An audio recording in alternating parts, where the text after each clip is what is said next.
This is now section 5. Good day to everybody. You should know about the general average in general. In general average, for example, there are two interests, the vessel and cargo. Having decided the contribution and the total overall general average expenses, the code gives award when the Lloyd's form number 13 has been signed. They will give award, and then the cargo underwriters will contribute, and also the hull and machinery underwriters will contribute, considering the award given by the code. But the problem is that many times the expenses for refloating the vessel is more, and there the club comes in picture. The PNI club is also monitoring the entire salvage operation, and they are recording the scopic rates, that is special compensation rates of PNI club. You can, if you Google it, scopic rates, you would get the rate for various operations carried out under the salvage or the now it's scopic rates. They are also monitoring that how much money is as per the how much expenses are for the compensation as per the scopic rates. Now, whatever is spilling over, say for example, somebody has spent $10 million for the salvaging of the particular thing. The award may be for $7 million. Now, in that case, the $3 million are compensated by PNI club. So, this is very important to understand how general average expenses are subsequently distributed. Along with the institute cargo clauses, there are also various ancillary clauses. Basically, these standard clauses have been drafted and agreed between Institute of London Underwriters (ILU), now it is known as IUA, and the concerned trade associations. There is a coal trade, there is a coca trade, there is a cotton trade, fats and oils not in bulk, hides. So every trade association has agreed with certain clauses, and these clauses are also forming part of the policy for that particular type of commodity. Try to understand in Indian market, you will not find any policy with the trade clause. Maybe one or two, in percentage wise, it is less than 1 or 2% overall. Be it a coal, be it a oil, people are using only ICCA clauses. Nevertheless, you should know other clauses to understand the risk associated with each clause, because more or less based on the B type of policies, these trade clauses are excellent indications to understand the risk associated with each type of commodity which is been imported or exported. So these are the mutually agreed clauses. Associations have agreed these clauses, but the in Indian market ICCA is given for every type of items, be it a pharmaceutical, be it a temperature controlled cargo, dry bulk, liquid bulk, break bulk, everything. You know why? Because bankers, as per the LC terms, they want only all risk policy. They don't understand any other policy. They don't understand. So if there is no ICCA, then there are issues with the opening LC, etc. And then yes, insurance companies giving ICCA policy, which maybe the compulsion from the brokers. Maybe. So these trade clauses, they are dealing with the particular hazards and usage of the trade concern. As I said, that they are based on the perils are listed. It is a named peril policy in a way. So you understand the various hazards associated with the each. Maybe you are giving ICCA, but you try to read the clauses. You understand the risk. You can frame the warranties even in your ICCA, considering the hazards in that particular trade. This is drafted by Institute of London Underwriters, the concerned trade association. This is the standard along with the concerned associations of that particular trade. These are standard clauses being uniformly international trading operations. These are the clauses basically is agreed with Federation of Commodity Associations for the insurance shipments of, say for example, it is coca, coffee, cotton, fats and oil not in bulk, hides, skins, leather metals, oil seeds, sugar, tea. So there are coal clauses. So these are all things. There are different type of clauses. Liquid bulk clauses, for example. See,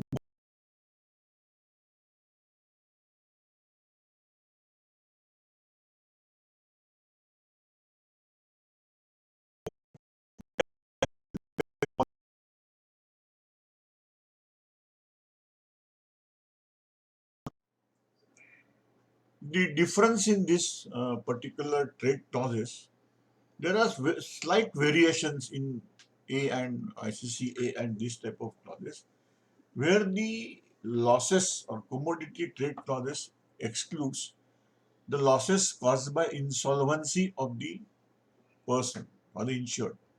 The unseaworthiness or unfitness exclusion applies only if the consignor assured or his servants actually load the container or a vehicle, uh, etc.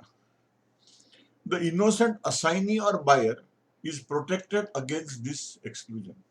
You see, in ICCA, there is a, if the consignee is having privities to the condition or unroadworthy, unseaworthy condition of the vehicle, then the claims are excluded from scope of policy.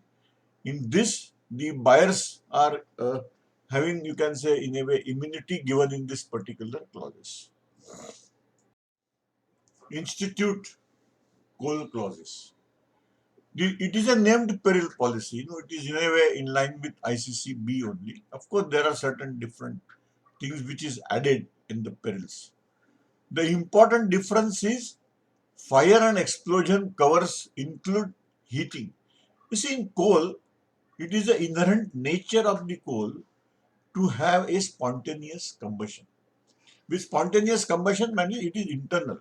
So normally, if it is in A policy, ICCA, this will go for the exclusion if the spontaneous combustion is not additionally covered under the. Whereas coal clauses is taking care of that, that the spontaneous combustion, heating, etc. is covered. In a ship, in a vessel,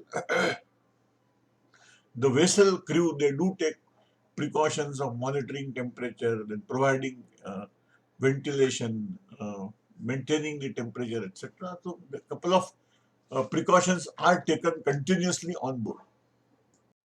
The way we are looking at coal clauses, similarly, there are institute jute clauses for the jute trade. Uh, Over a period of time, the polywoven bags, sacks, etc. They have now overridden this jute and Hessian bags and Hessian sacks. Now you will find all bags are polywoven lined with the polyethylene, something like this. But then these are also again in the line of ICCB, and you should know what are the features of this particular clause. In jute clauses, any losses attributable to earthquake, volcanic eruptions, and lightnings are not covered under the policy. You see, these are, we have to look for certain exclusions also in. This is also based on, in a way, B perils, what I said. The cover attaches when the jute is loaded on board the vessel. The validity of 60 days after discharge is reduced to 30 days. Termination of contract of carriage clause, time limit is 15 days, 15 days only. So these are certain basic features which we should know about the jute clauses. I have informed couple of times that in the present scenario in the market, these trade clauses are not used because of compulsion from the broker, compulsion from the party, compulsion from the bankers. They always, everybody wants all risk cover only. Now, if you want to understand what are the uh, features of that particular commodity, particular trade, at least you go through once about the trade clauses to understand the peculiar problems related with these various commodities.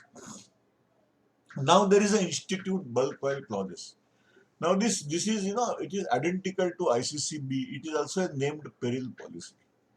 So what are things which is covered? Leakage from connecting pipeline is covered. Negligence of master, crew, officers in pumping cargo, ballast or fuel is covered. In other way, that at the time of pumping in or pumping out, if there is a cross connections or wrong opening of valves and then leading to contamination of two different grades of oils on board, it is covered under the policy. Then it is a contamination is covered. So try to understand. Contamination by stress of weather is only covered. So if it is proved that the contamination is because of earlier product, the party will have to prove that this contamination, although it was a residue, but then with the stress of weather, this latent problems has become patent and it has damaged the cargo. But there are various other things. Say, for example, I have seen a case where the epoxy paint fell down, or there is a there are many features. Means if it is a white cargo like MEG, then you have to have wall wash sample. The cleanliness has to be ensured. So if they are claiming for the contamination has to be by stress of weather. Otherwise, it is not covered under the policy. In bulk oil clauses also the exclusions are identical. But what is not covered under the bulk oil clauses is 4.3 exclusion is removed. What is 4.3 exclusion? Exclusion is related to inadequacy of packaging, preparation of subject matter, if it is carried out, or stuffing in container, uh, uh, container, lift fan, etc. Of course, lift fan word is now removed from 2009 clauses. But then there is no, because bulk oil is a liquid bulk. There is no question of any packaging for that.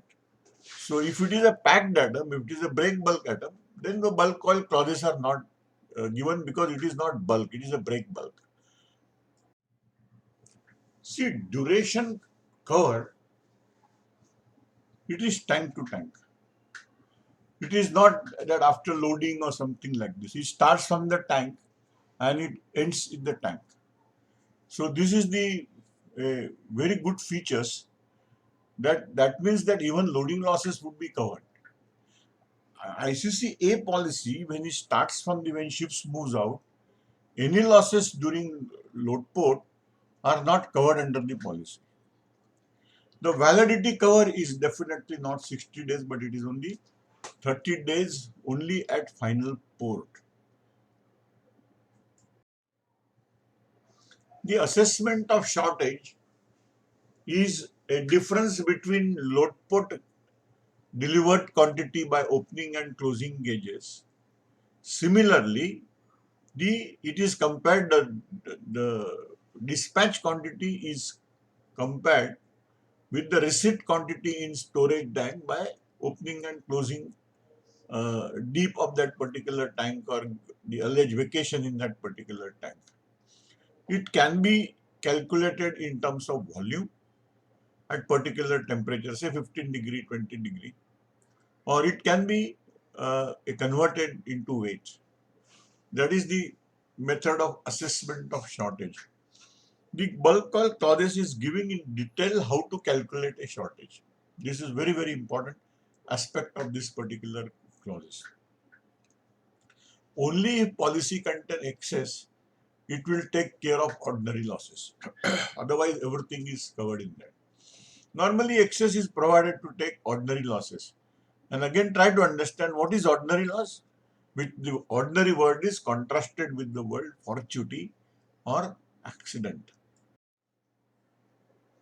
The coffee is another commodity very important, and lot of trading is there in coffee beans.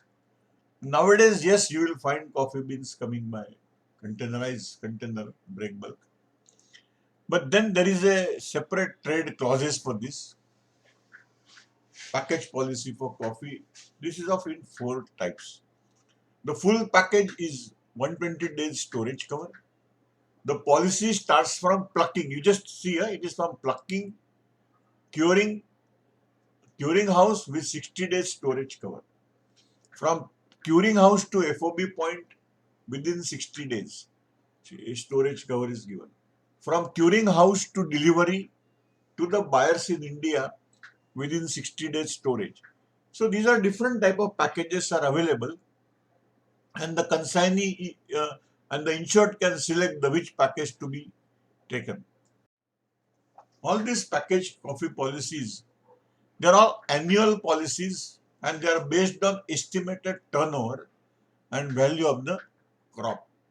The premium, end of day, it is adjustment will be based on actual turnover and realized value for particular crop. It is an agriculture commodity, and it is very difficult to find out what is going to be a price trend in agriculture, and that is the reason such adjustment is necessary in agricultural products. All this, the exclusions are as per the in coffee package policy. They are as per the inland transit, rail and road clause, all these clauses. The GI Council has redesigned these clauses, and then they are in use nowadays. So you have to see that there is a difference between old clauses and new clauses for inland transit, which you have to know. And then whatever is the exclusions, they are still there in this particular clauses. Similar to coffee, there is a cardamom estates, and they have their packages, different type of packages. So like coffee, like this thing, full package policy with 120 days storage cover is provided. The policy starts from picking to insured godown, auction center, anywhere in India with 90 days storage cover, and then there are subsequently transit policies. These are also annual policies based on estimated turnover and value of the crop based on experience factor and historic background. However, the premium is adjusted after the actual turnover and realized value of the particular crop. So more or less the methods for coffee or cardamom is all same. There are no serious variations in this. The risk covered and exclusions are as per transit, rail or road clauses A, ITC, what you call inland transit clauses A, all this, and SRCC cover as per the tariff rate is provided in these package policies. Now the rubber package policies are also of three types. The full package policy is again with 120 days storage cover is provided. The full package policy up to FOB points is 120 days storage cover, and transit policies of centrifugal latex to be issued to traders and buyers. So the latex rubber will go into blocks, and then it requires inland transit policy because it will go. You might see to various factories, latex rubber is used. Say tire factories are there, and couple of uh, factories having this rubber lining, rubber matting, etc. So the transit clause is provided. Like other commodities, all the annual policies are based on estimated turnover only, and it is based on the value of crop by estimations and the previous historic turnover of that company.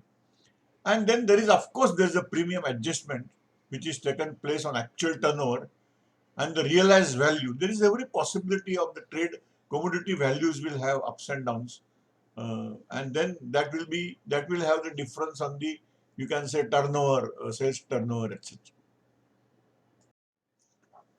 The coverage of risk and exclusions are as per transit, rail and road clause A with amended duration of cover, which is already explained that the duration, the timings, the duration is different than the rail, because if you see the inland transit clauses, it will have 7 days duration, whereas in rubber, coal or cardamom clauses, there is a different duration which is specified in the policy. There is a considerable cargo which is going from Gujarat, Verawal, Porbandar, uh, Mandvi to say Gulf countries. It is going right up to Somalia. It is also going to Iran, Khor Pakhan, etc. Similarly, there are many wooden sailing vessels. They are carrying cargo from Mangalore to Tikorin to Lakshadweep Islands and to the uh, uh, in that particular area. So these are basically wooden sailing vessels. Earlier, they used to go on sails.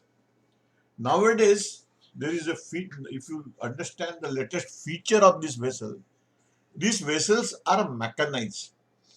They are, although by government allowed to put them a 100 horsepower engine, which is a main propulsion engine, but then it is known as a auxiliary engine.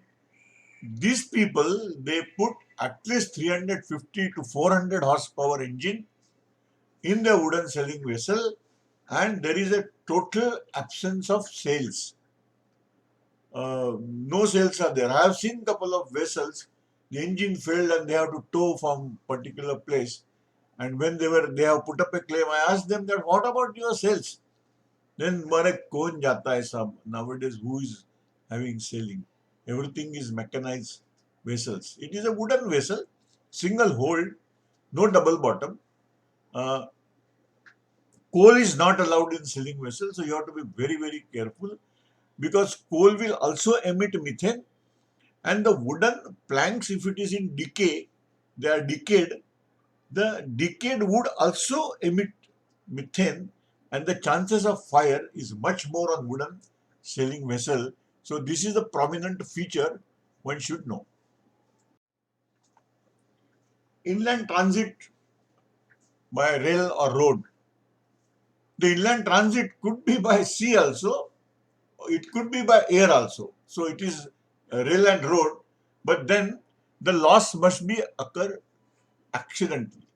There is a fortuitous loss, accidental loss. So that is the features of uh, a policy.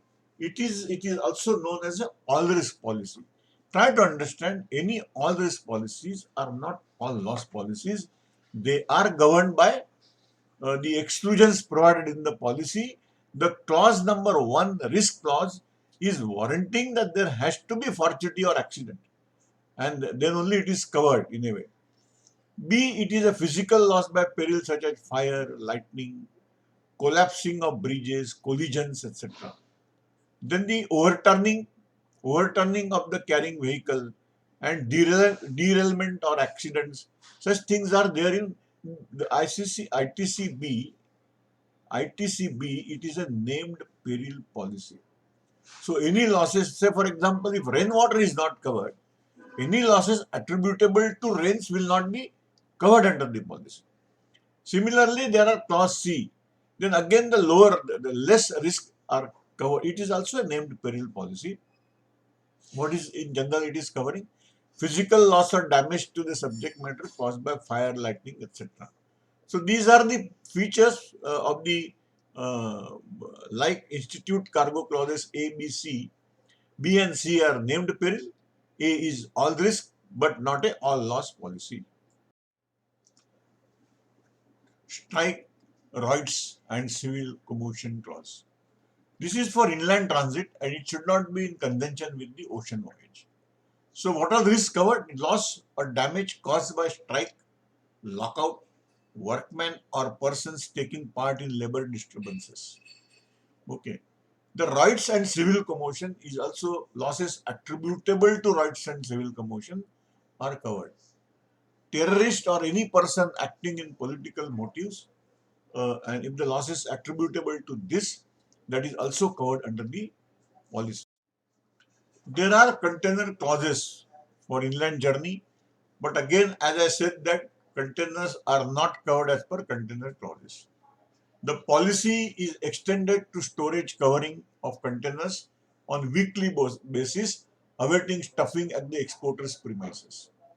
Insured under ITC B, Inland Transit Clauses B, insurance should be joint names with exporter and shipping company. Okay, appropriate replacement clause for changing policy to unvalued policy. So there are certain clauses which is there. 99% when the cargo, what happens when the cargo is imported or wants to sell it, if it is export cargo, the containers are given cover either in isolation or along with the cargo. So it will come from the yard, come to the factory premises, stuff the container, take it back. So this journey is covered with a special agreed value and also agreed premium on that. Many times they are adding the containers automatically in sales turnover policy. And when I ask them a question that how the freight paid uh, for the container, it is considered as the value of the container. The value of container is not forming part of your sales turnover. So how can you cover this one? But then this is the way the market is covering that. Try to understand that containers are not owned by the exporter or say there are a couple of exporters they do have containers. Otherwise, it is taken on lease and then they have to execute a bond indicating that it will go back to the origin within 6 months. Basically, these container clauses for overseas transit, it is port to port. That means they are not extending the coverage to container for inland journeys. And that is the reason in that particular country for inland journey, there has to be separate coverage given. I have not seen any serious containers insured in Indian market. There is a Container Corporation of India, but that is only for the purpose from picking up from the vessel, taking it to ICD, and from ICD taking it up to the FOB point. That is only a responsibility of Container Corporation of India. They do have their own containers for inland transportation, but then they are not taking any coverage for overseas transit. So general average and salvage charges incurred to avoid loss from any cause except those. So it is also container. Suppose there is a general average, then container is one interest, cargo is another interest, the vessel is third interest, and charter's freight will be a fourth interest. So uh, this will be forming part of general average. Container should be covered as per institute container clauses. But institute, it is something like this that uh, I am only dealing in containers leasing. So for them, this is better policy. Otherwise, I have not seen any serious container leaser from Indian market whose containers are going all over the world and coming it back to India. Basically, we may be manufacturing containers, but then they are sold, and there are no container lasers as such found. Of course, as I said, Container Corporation and couple of organization, they do have their container for inland purpose only. The container should be covered as per Institute Container Clause. All accidental and fortuitous losses in all this policy and perils are not listed. It is all this policy, so perils will be all risk, not all loss. Thank you very much. This is the end of Chapter 5, Cargo Insurance Overseas Part 2. And then what we have seen is the different institute trade clauses. What we have seen, the other important clauses. Again, I said, I am telling you again and again, I am in this market for say 40 years. I have seen, it's not that I have not seen, I have seen certain trade clauses, but 99% it is only institute cargo clauses A and of course ITC A for inland journey, etc. Trade clauses are not given important because bankers they don't want these trade clauses because they want only always policy. There are many complications because of all this policy. As I said, liquid bulk it is tank to tank. ICCA is not tank to tank. So then definitely there is a less risk provided. See, for example, I have seen a new policy, ICCA for liquid bulk. They say unexplained losses are excluded. Even 4.2 exclusion is telling that losses attributable to ordinary reduction in weight and volume is covered. So any losses which is not accidental, without any fortuity, if there is no leakage from pipeline or overflowing, etc., then the weight shortage is in question. People are not paying these claims nowadays. Similarly, they add that contamination only with ICC-B will be covered. Now, ICC-B, it is a restricted cover. So anything which is from the previous cargo or the cross connections of pipeline, these things will not be covered. So contamination is also reduced. Basically, in liquid bulk, you have only two types of losses. What is that? One is shortage, weight shortage. Other is contamination. So when both the things are restricted, it is very difficult because there is a changing, the trend in marine insurance in Indian market is also changing very slowly. When the premium starts coming down, from the back door, certain perils are also removed.